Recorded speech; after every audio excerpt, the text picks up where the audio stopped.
Okay, you see basically something like this, a market starts up, comes down a bit, then goes up, and then suddenly the public comes in and everybody gets excited about investing. And I think this is what we saw over the last 1 to 2 years. We saw that in this phase that a lot of public came into the game.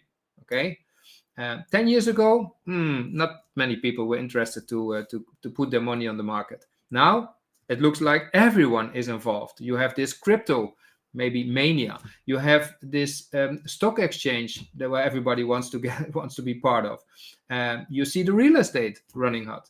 So this is, to me, I wouldn't say a dangerous environment, but you have to be aware of the fact that we're definitely not here. We are more here somewhere, and that means that you run the risk that the market could fall.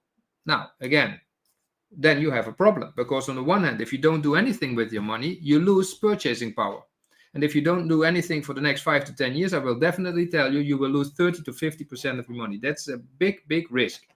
Now, on the other hand, if you do get involved in the stock market, you run another risk, basically, that you now invest and suddenly your investments go down. So this is not an easy environment right now. As long as you are aware of that and you understand where we are, that's okay. Okay. And we can guide you through these markets, and there's still money to be made. And sometimes even a lot of money to be made. I will tell you later on how we could do that. Now, to give you some examples of this, was a famous year. 1929 was a year when the markets went up, and suddenly we had a crash, and the markets went down in a brutally way. Okay.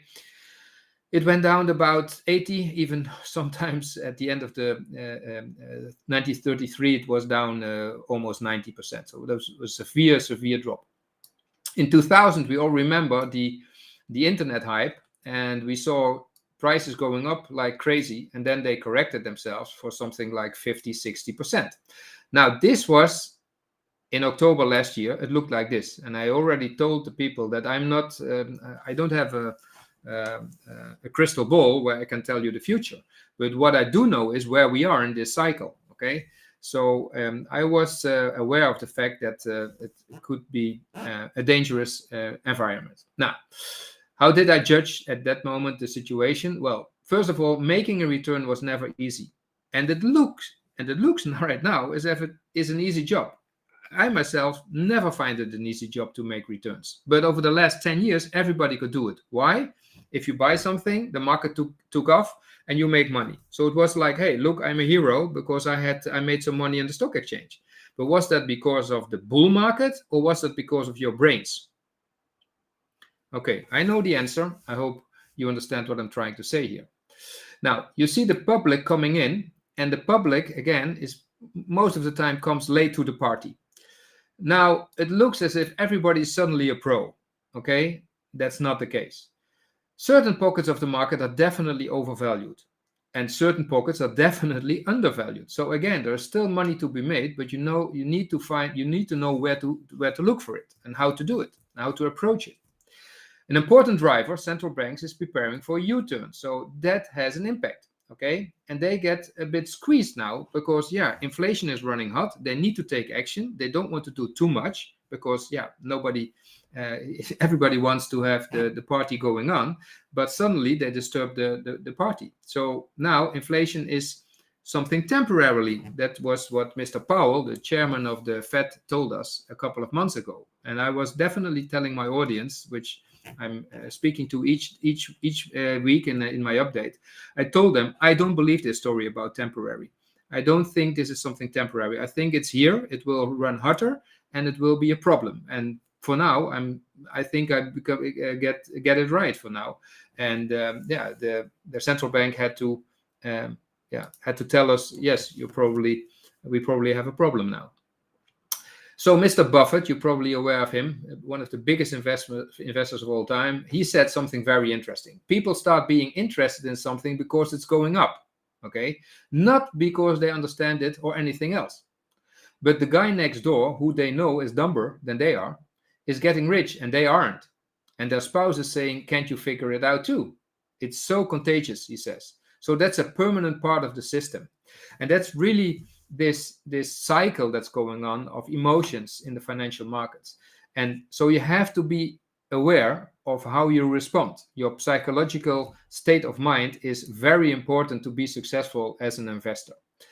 Now, most of the time, people get enthusiastic at the end of the game. Again, this is what I already saw a year ago. Okay, and a lot of stocks a year ago, they formed the top. That was really the top of the market already a year ago. So huge pockets of the market already went down for the last 12 months, basically. And a few of them, the bigger names, are now currently forming a top and going down. We will zoom in that on a little bit later. Okay, so the situation today, I would say, okay, it could be that like in 1989 in the Nikkei in Japan index, we saw this tremendous move up and then it collapsed. And now this level, 40,000 in the Nikkei index in Japan, is the highest level ever. So still after, what's it now? It's now about 32, 33 years now. We're still not back to this level, okay? Now, I told you already about 1929. We saw the Nasdaq index in 2000. And now we see the S&P in 500. So there is definitely something to be aware of. I already told you that a small selection of stocks drove the market higher. And this tells you also that the market is vulnerable. Because if it's only a few amount of companies that are okay, then what's happening with the rest? Now, we see that now that the rest more or less is underperforming. And if you take a look on the valuation, and this is a complex chart, but it's only here to make an impression on you, to be honest. So this one here is a complex chart. So what it tells you is that the price revenue ratios of the S&P 500, this is the most important index again in the United States. If you take a look on this index, basically everything, if you take a look on where the blue line is, even the cheap stocks, so to say, are still expensive. Okay, they're still on all-time highs. So basically every sector is too expensive compared to its own history. So this tells me something, that we need to take care of this environment and take care of our money and not go blindfolded and go all in and then think that investing is a nice thing to do now. You have to use your brain, okay? Basically always, but definitely in this environment. So every sector nowadays is, compared to its own history, is expensive. It's not cheap, okay? Now, there's one good thing about this market, that the equity market goes up. Even if you express it in terms of the GDP of the United States, it's still a high value. But the next chart is a very important one, because we see also record high profits. So markets are going up, stocks are going up, that's fine. But thank God, US corporate profits are at a record high as well. So that means, although the valuation is high, the growth story is still there. So companies are still making money. And if there is inflation, then you will definitely have companies that are able to put the price pressure to their clients, okay, to pass it on. And if that's happening, that's okay, because then the profits of these companies will still be fine. If that stops, and if interest rates are going up and corporate profits are going down, then you better hide for the hills, okay? You run for the hills and you better hide. Now, as I tell you, record high profits is still okay. So far, so good. There's no big panic. There is a little bit of panic right now in the markets because we love this growth story. We love this bull market, but suddenly the interest rates are going up because of inflation. And that's a little bit of a game changer. Now, how long this lasts, how big the fall will go, nobody knows, okay? So I cannot predict. I'm not a guy who can predict. And although I have a lot of experience, I know one thing for sure. You never know what's going to happen next, okay? You will be always insecure. You never know for sure what's gonna be next. All I'm telling you here is that the dynamics right now, there are certain dynamics, and you have to be aware of these dynamics if you want to invest. Now, I can show you more of this, but I think for now this is fine. And again, the Fed liquidity is the key driver, okay? This was the key driver of this return for the last 10, 12 years. Yeah, where did this money go? This is an interesting one. If you take a look, you can see here the blue line is US equities. Now, funny enough, you can see that new money, cumulative mutual fund and ETF flows, as it is called, Now I have to explain you a bit about an ETF because this is a big story. If you want to invest and you say, yeah, I have no clue what to buy. Can I buy a company Microsoft or Apple, Andre? What should I buy? Or Unilever or Royal Dutch Shell or Philips or maybe Baidu or Alibaba? I think you should buy Alibaba and Baidu, by the way. I will show you later why. But if you say, okay, I can only spend a little bit, but I would like to have some diversification. Now, what you can do is there is an instrument which is called Exchange Traded Fund. It's an ETF. And an ETF is basically a basket of stocks. So if you want to own the 500 biggest shares in the United States of America, you need a lot of money.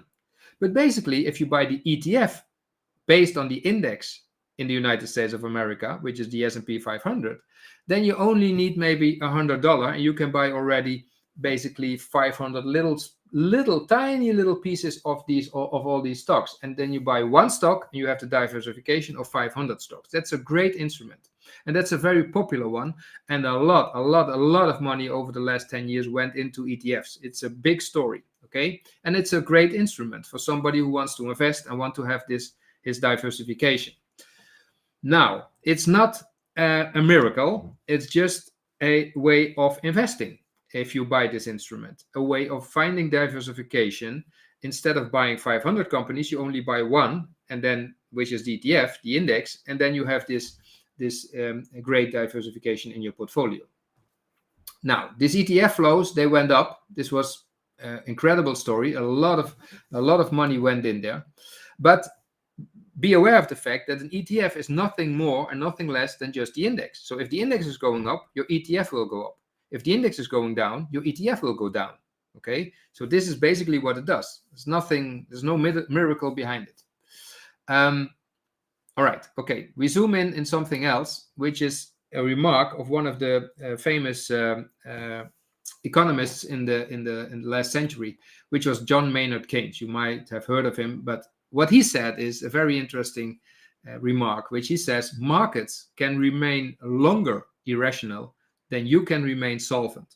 So the point is, yes, the market is overvalued. Yes, the market is expensive, but it can stay overvalued. It can stay irrational for much longer than you think. Okay, so whether you make a brilliant analysis, that's fine, but in the end, it's about making money. Okay, so and making money makes is a different game to play than just making a nice analysis. Okay, all right. This was my little introduction. Okay,